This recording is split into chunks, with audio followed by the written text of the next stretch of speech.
tous les aliments qui restent à prix raisonnable et 10 fois moins cher. Vraiment, ça vaut la peine. Dans les légumes, en plus de ceux que je vais te citer maintenant, n'hésite pas à appliquer les astuces telles que c'est un aliment extrêmement petit budget. Bonjour et bienvenue dans cette nouvelle vidéo où je suis comme d'habitude très heureuse de te retrouver. On va parler d'un sujet très d'actualité pour l'instant, c'est l'inflation, la hausse des prix, surtout en ce qui concerne les denrées alimentaires. Ça n'a pas dû t'échapper lorsque tu vas faire les courses, mais les prix même ne cessent d'augmenter. C'est de plus en plus compliqué de rester dans un montant correct lorsque l'on fait ses achats.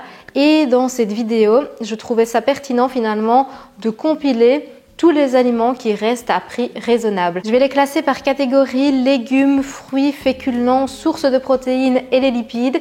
Comme ça, tu pourras les piocher à chaque fois dans chaque catégorie pour établir un menu de la semaine qui reste équilibré. Moi-même, ce sont des aliments sur lesquels je mise à fond pour l'instant. Tu pourras d'ailleurs le voir dans les prochaines vidéos. Une semaine dans mon assiette, il y en a une qui arrive très prochainement, donc pense bien à t'abonner pour ne pas la rater et voir une mise en pratique de tout ce que je vais te citer maintenant. Et là-dessus, c'est parti, on commence directement par la première catégorie.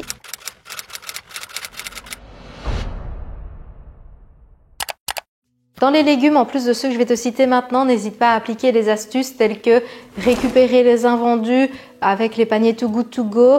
Surtout consommer ceux de saison, c'est comme ça que tu auras le prix le plus bas.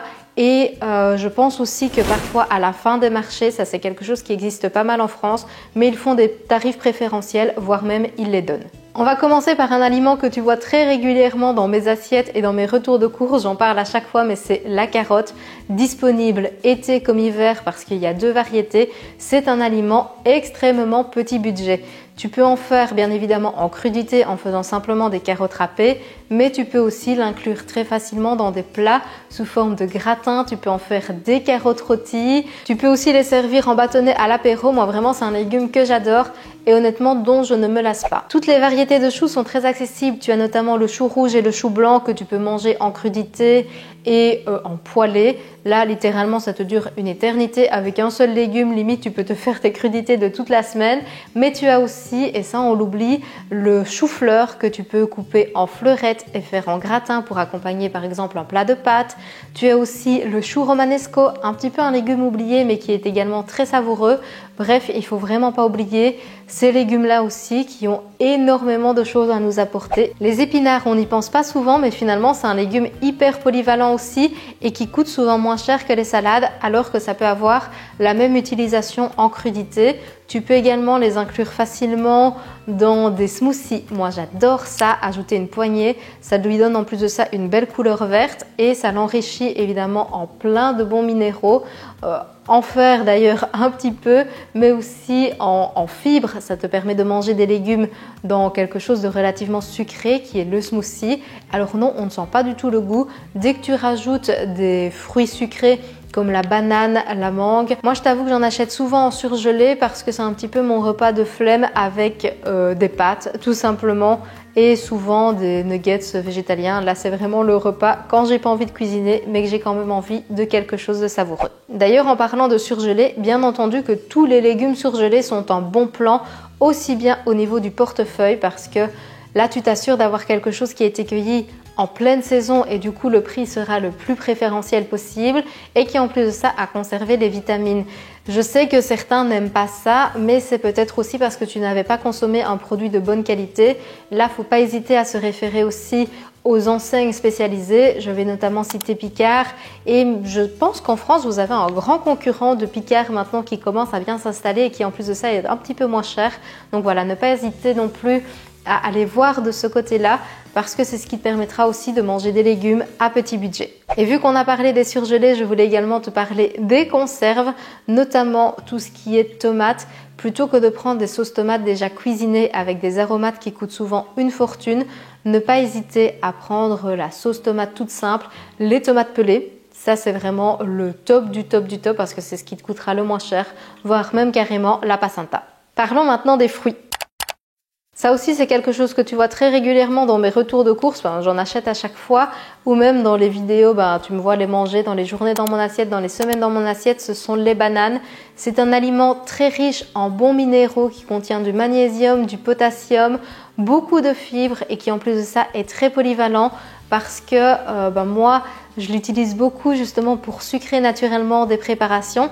Je les achète en général bien mûrs et je les écrase en purée et ça me sert pas mal déjà de base de sucrant dans des gâteaux. Ça remplace très facilement les œufs aussi. C'est une très très bonne alternative. Et en plus de ça, souvent quand il y en a des trop mûrs, dans les magasins bio, ils les donnent ou ils les bradent. Moi, je t'avoue que je les récupère souvent comme ça. Je les congèle et je m'en fais quelque chose de délicieux. C'est ce qu'on appelle des nice cream. Donc tu les congèles, tu les blends après avec du lait végétal, voire même des autres fruits ou des pépites de chocolat. Et ça te fait une glace hyper délicieuse, hyper healthy. Moi, je rajoute souvent de la poudre de protéines pour avoir un repas hyper complet. Mais franchement, je valide à 1 000 000%. Dans les fruits, tu as également les pommes et les poires. Les pommes, c'est génial parce que là aussi, tu en as toute l'année. Parce qu'il y a énormément de variétés, ce qui fait que ça les rend disponibles. En hiver, tu as tout ce qui est Boskop, Jonah Gold, Jonah Go Red. Et l'été, on va plus vers la pomme Juliette. Et pareil, c'est aussi hyper polyvalent dans le sens où tu vas pouvoir les mettre dans un gâteau, les manger comme ça à la croque, les manger avec du beurre de cacahuète sur le dessus. Tu vas pouvoir les faire poêler avec un petit peu d'huile de noix de coco par exemple pour les rendre fondantes, pour les mettre sur des pancakes. Moi, c'est vraiment un fruit que j'adore et qui pareil reste encore relativement accessible à l'heure actuelle. Bien entendu, ce qui était valable pour les légumes reste valable pour les fruits parce que là aussi, je t'avoue que j'en consomme énormément en surgelé. Personnellement, tout ce qui est baies, les framboises, les fraises, ça m'arrive d'en acheter en été quand c'est la pleine saison en frais. Mais finalement, j'en achète peut-être 1 ou 2 barquettes maximum. Le reste, je prends tout le temps en surgelé. Soit je mets la préparation déjà surgelée directement sur des pancakes, sur quelque chose de chaud et ça dégèle directement dans des porridge. Ou je les mets quelques minutes au micro-ondes sur la fonction dégel et ça fonctionne très très bien. Tu es sûr d'avoir quelque chose qui a été cueilli à maturité, qui est très bon et qui garde toutes ses vitamines et d'avoir un budget relativement bas. Parlons maintenant féculents. La pomme de terre, honnêtement, je la trouve un petit peu sous-cotée. Alors ça va être mon avis de belge, mais moi j'adore la pomme de terre déjà parce que ça se transforme en frites. Acal, l'un des meilleurs aliments. Merci d'ailleurs mon air fryer qui me permet d'en faire assez régulièrement. Mais tu peux aussi en faire tellement de choses. Tu peux en faire de la purée, tu peux les faire sauter, tu peux les faire poêler, tu peux les cuire à l'eau, tu peux les mettre au four. Tu peux en faire tellement de choses. Là pareil, il y a plein de variétés différentes qui te permettent d'avoir finalement des saveurs différentes. Ça reste aussi à tout petit budget, ça t'apporte plein de minéraux et c'est un index de satiété très élevé. Donc ça c'est cool parce que quand on a un petit budget, on veut bien entendu quelque chose qui nous cale. La pomme de terre est un aliment idéal pour ça. Bien entendu, elles sont connues pour ça. Je ne me voyais pas ne pas les mettre dans cette vidéo. Les pâtes sont un aliment petit budget par excellence. Tu peux sans problème les prendre de sous-marque, de marque distributeur. Les ingrédients restent du blé avec parfois un petit peu de sel ou un petit peu d'eau, mais ça reste du blé. Il n'y a pas besoin d'aller chercher des grandes marques. Personnellement, moi j'achète celles de chez Lidl. De temps en temps, j'achète des pâtes de légumineuses pour avoir une source de protéines en plus. Mais quand je veux des pâtes classiques, les pâtes de distributeur sont amplement suffisantes et coûtent littéralement 3 fois moins cher que les pâtes de grande marque alors que les ingrédients sont exactement les mêmes. En plus de ça, là tu peux te faire énormément de plats différents aussi. Tu peux les faire à la sauce tomate, tu peux les faire façon carbonara, tu peux les faire aux légumes, tu peux les faire tellement avec plein d'accompagnements différents qu'il y a moyen de faire souvent des pâtes sans trop se lasser et ça t'apporte des bons glucides. Essaye peut-être de les prendre complètes pour avoir quelque chose qui va te caler un petit peu plus longtemps, mais déjà des pâtes traditionnelles, c'est très bien. Le riz, à même titre que les pâtes, c'est un excellent féculent qui, en plus de ça, va bien te caler, va t'apporter des bons minéraux, va avoir un index glycémique relativement bas, surtout si tu le prends le riz basmati et le riz basmati complet, ça c'est vraiment génial. Et pareil, ça va te permettre de varier les plats. Tu peux soit faire quelque chose qui tourne vraiment autour du riz, comme du riz cantonné, du riz sauté. C'est un bon plat d'ailleurs pour éliminer des restes que tu aurais dans le frigo et ne pas gaspiller. Ou tu peux aussi le servir en accompagnement de curry ou de quelque chose. Je ne vais pas trop te citer, mais d'autres aliments petit budget qu'on va voir un petit peu plus tard. Les wraps ou les tortillas, c'est quelque chose que j'achète presque dès que je n'en ai plus parce que c'est un excellent repas de flemme. J'adore en faire soit façon pizza, justement avec le coulis de tomates et des légumes pas chers. Et j'adore aussi les faire façon burrito avec des légumineuses dedans, des crudités. Et je mange ça comme ça te fait un repas de flemme qui te coûte vraiment rien et qui t'apporte également tout ce dont tu as besoin. Ceux-là d'ailleurs, moi j'achète souvent ceux de chez Lidl qui coûtent vraiment rien, mais je sais qu'il y a une recette qui circule pas mal pour l'instant sur les réseaux où tu mixes des flocons d'avoine avec de l'eau. Là pour le coup on est sur une recette qui ne coûte rien du tout, il faudra que je la tente un jour. D'ailleurs, en parlant de flocons d'avoine, bien entendu qu'ils font partie de cette liste des ingrédients, vu que ça ne coûte vraiment pas grand-chose, que c'est un allié idéal pour les petits déjeuners, très riche en protéines, très riche en minéraux tels que le magnésium, le fer, le potassium, très riche en fibres. C'est un aliment, j'ai presque envie de dire magique. N'hésite pas à l'inclure dans tes retours de course. En plus de ça, il a un indice de satiété élevé. Il est très transformable, très polyvalent, ça tu le vois aussi avec toutes les recettes que je te propose. Moi je m'en sers pour faire des gâteaux, des biscuits, des cookies. Par exemple le matin tu peux très bien te faire un porridge avec du lait végétal, une banane qui coûte rien et un petit déjeuner prêt très rapidement. Le pain, oui évidemment que le pain fait partie aussi des féculents petit budget, mais ça aussi je le trouve un petit peu sous-coté personnellement, c'est quelque chose que je consomme surtout au repas de midi. Je me fais des tartines. Il y a moyen de se faire des tartines très gourmandes, notamment sous forme de toast. Moi, j'adore me faire du pain grillé pour accompagner une salade par exemple, ou même pour faire avec du tofu brouillé, des haricots rouges toastés. En fait, tu n'es pas obligé de te faire une tartine ennuyeuse. Tu peux très bien la pimper comme tu veux. Faire tes croûtons maison aussi pour accompagner justement un plat, une soupe. Le pain vraiment c'est un très très bon féculent, surtout si tu le prends complet, là c'est top.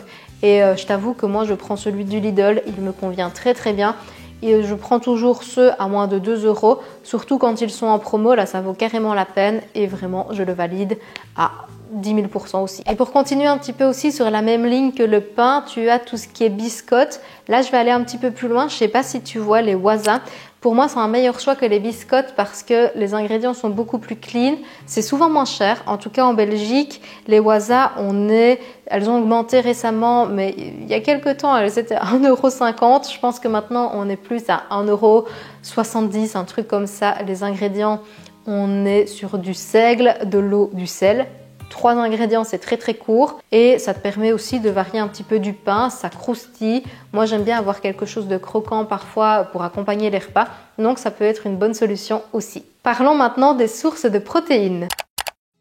Les pois chiches, j'adore ça, c'est une très très bonne légumineuse que tu peux faire griller au four. J'adore par exemple avec de l'huile d'olive, du sel, du poivre, du paprika et de l'ail. Ça te fait quelque chose de très croustillant que tu peux justement rajouter du coup dans ton wrap pour faire ton burrito ou même manger comme ça à l'apéro. Ça te fait un peu comme un remplacement des cacahuètes, tu vois, c'est très très bon. Tu peux également les faire en houmous. Faire ton houmous maison, c'est vraiment un énorme gain d'argent. N'hésite pas à le faire toi-même. Tu achètes ta boîte de pois chiches, un petit peu tiny, là ça va coûter un petit peu, mais ça dure presque une année avec un pot. Si tu consommes régulièrement du houmous, parce que sinon là ça durera encore plus longtemps. Du sel, du jus de citron, du cumin, du poivre, tu blendes tout ça avec un tout petit peu d'eau en fonction de la texture que tu veux et tu obtiens un houmous 10 fois meilleur que celui que tu vas acheter de grande surface et 10 fois moins cher. Vraiment, ça vaut la peine. N'oublie pas l'ail. J'ai oublié de te le citer, mais il faut absolument rajouter de l'ail. Et vraiment, moi, les pois chiches, j'adore. Autre source de protéines intéressante, ce sont les lentilles, très riches en fer. Surtout si tu rajoutes un petit jus de citron sur le dessus. Ça te permet de faire des plats hyper réconfortants tels que les dalles de lentilles, notamment les lentilles corail. Moi, j'adore ça avec un petit peu de lait de coco et le riz. Autre plat petit budget par excellence. Pour continuer dans la même lignée, tu l'as compris, il y a également les haricots rouges, même les blancs ou les noirs, ça reste très accessible. Et finalement, ici, je t'ai cité plein de légumineuses qui t'incitent à, de toute façon, diminuer ta quantité de viande parce que la viande ça coûte une fortune, c'est pas forcément bon pour ta santé et inclure des légumineuses dans ton alimentation ne pourra ne faire que du bien à la planète, à ton portefeuille et à ta santé. D'ailleurs, je vais encore enfoncer le bouchon un petit peu plus loin en te proposant une autre source de protéines en substitut de la viande qui coûte vraiment rien, c'est le tofu nature. Je te parle souvent du tofu Typhon, mais là je sais qu'il a un petit prix. Le tofu nature ne coûte vraiment rien. Moi, soit je l'achète en magasin asiatique ou au Lidl ou sur le site de Coro parce que là, il ne se conserve pas au frigo. Je sais que j'en ai toujours chez moi et honnêtement, ça me sauve pas mal de charge mentale. Il se cuisine très bien. J'adore me faire du tofu brouillé. C'est une excellente source de protéines. Ça peut en contenir jusqu'à 23 grammes de protéines ou 100 grammes. C'est énorme. J'adore aussi le faire simplement griller à l'air fryer avec de l'huile d'olive, de la sauce soja, du sel, du poivre et de l'ail. C'est délicieux. Et si jamais tu n'aimes pas le tofu, tu as probablement testé celui de chez Bjorg. Je t'invite à retenter l'expérience avec un tofu d'une autre marque parce que crois-moi, ce ne sera pas la même expérience. Pour les petits déjeuners, je te conseille de t'orienter plutôt vers les yaourts de soja nature qui sont bien moins chers que les yaourts de soja aux fruits. Tu peux les aromatiser toi-même. Moi par exemple, j'utilise des petites gouttes d'arôme que j'achète ou j'écrase des fruits directement pour faire ceux aux fruits. Ça m'arrive encore bien entendu d'acheter des yaourts aux fruits, mais pour optimiser le budget, c'est mieux d'acheter du yaourt nature et de mettre ses fruits soi-même. On les écrase, on rajoute un petit peu de sucrant et ça fait la même chose à moindre coût. Le lait de soja, moi je t'avoue qu'à titre personnel, je consomme un petit peu tout type de lait végétaux. Le lait d'avoine par exemple, j'adore ça avec le matcha, c'est pour moi celui qui se marie le mieux. Sinon, voilà, il y a quand même beaucoup de laits végétaux que j'aime déguster, découvrir avec des flocons d'avoine, du granola. Mais le lait de soja reste celui qui est au niveau du budget versus ce qui t'apporte le plus intéressant parce qu'il est très riche en protéines et c'est aussi le moins cher en magasin. Il est trouvable maintenant très facilement dans toutes les grandes surfaces et voilà, ça reste un atout pour le petit déjeuner, pour manger, voilà, comme je te l'ai dit, dans un porridge, pour te faire des préparations telles que les smoothies, te faire des crêpes. Moi, je te recommande vraiment ce lait-là si tu ne dois en choisir que un. Et enfin, on termine par la dernière catégorie, ce sont les lipides. Il ne faut pas les oublier, il faut aussi les inclure dans tes retours de course, dans ton alimentation. Ils apportent des éléments indispensables aussi au bon fonctionnement du corps et du cerveau. Pour ça, moi, je t'avoue que je mise en général sur le beurre de cacahuète, qui est le beurre d'oléagineux le plus accessible, qui reste délicieux. J'adore en mettre sur des tartines grillées, on en revient encore à ça, avec un petit peu de confiture, en topping sur des porridge ou même juste avec une pomme comme je te l'ai dit tout à l'heure. C'est un très très bon snack qui t'apporte plein de bonnes choses et qui est d'ailleurs aussi une excellente source de protéines en plus d'être une excellente source de lipides. Tu as également les graines de chia. Là je sais que tu as l'impression que ça coûte un petit peu cher mais en fait ça gonfle tellement quand tu te fais un pudding de chia que ça dure très très très longtemps. C'est très riche en oméga 3, c'est très riche en fibres, c'est un aliment assez intéressant à inclure dans son alimentation. Voilà, c'est un investissement selon moi qui n'en est pas vraiment un parce qu'encore une fois, finalement le coût d'une portion est très minime que je t'invite à faire quand même dans ton retour de course. Le chocolat, il ne faut pas l'oublier, il ne faut pas oublier de se faire des petites collations gourmandes et le chocolat, surtout le noir, peut apporter du magnésium, des bons nutriments et surtout du baume au cœur, te faire du bien au moral. Il y en a également de très bonne qualité à petit prix. Je vais encore parler de Lidl, je ne suis pas sponsorisée par Lidl mais ils proposent du chocolat qui reste qualitatif à petit budget. J'ai déjà fait d'ailleurs une recette de pâte à tartiner toute simple où je faisais fondre en fait du chocolat dans du yaourt végétal et ça me faisait une pâte à tartiner vraiment délicieuse et pour le coup super saine. Et enfin le dernier aliment qui je sais peut sembler coûter très très cher mais qui est quand même intéressant à mettre, ce sont les noix. Il y a des petites astuces pour que ça coûte moins cher. Moi souvent je les achète soit au Lidl parce qu'elles sont souvent en promo ou sur le site de Coro, je les achète en format concassé. En gros, ce sont les noix qui ne sont plus belles pour être vendues. Ils vendent ça en grands sachets de vrac et pour le kilo, on est à moitié du prix que toutes celles que tu peux trouver autre part. Ça vaut grandement la peine. Et pareil, ça t'apporte des bons lipides qui vont faire que tu sois en bonne santé, qui vont t'apporter des bons oméga indispensables à ta santé. Et voilà, c'est tout pour cette vidéo. J'espère sincèrement qu'elle t'a plu, qu'elle te permet d'y voir plus clair sur quoi acheter, quoi privilégier en cette période un petit peu plus compliqué. J'ai essayé de te glisser des idées repas en même temps, donc j'espère que ça pourra t'aider en même temps à établir ton menu de la semaine. Je pense peut-être réaliser une vidéo miroir par rapport à celle-ci pour les aliments à éviter d'acheter justement en cette période compliquée, les aliments qui plombent notre budget, notre retour de course. N'hésite pas à me dire en commentaire si ça t'intéresse. Si ça t'a plu, bien entendu, je compte sur toi pour me laisser beaucoup de pouces bleus pour m'encourager et t'abonner pour voir une mise en pratique de tous les aliments que je viens de te citer dans les prochaines vidéos et notamment dans les journées dans mon assiette, dans les semaines dans mon assiette qui vont arriver sur la chaîne. Là-dessus, et comme d'habitude, prends soin de toi et je te dis santé!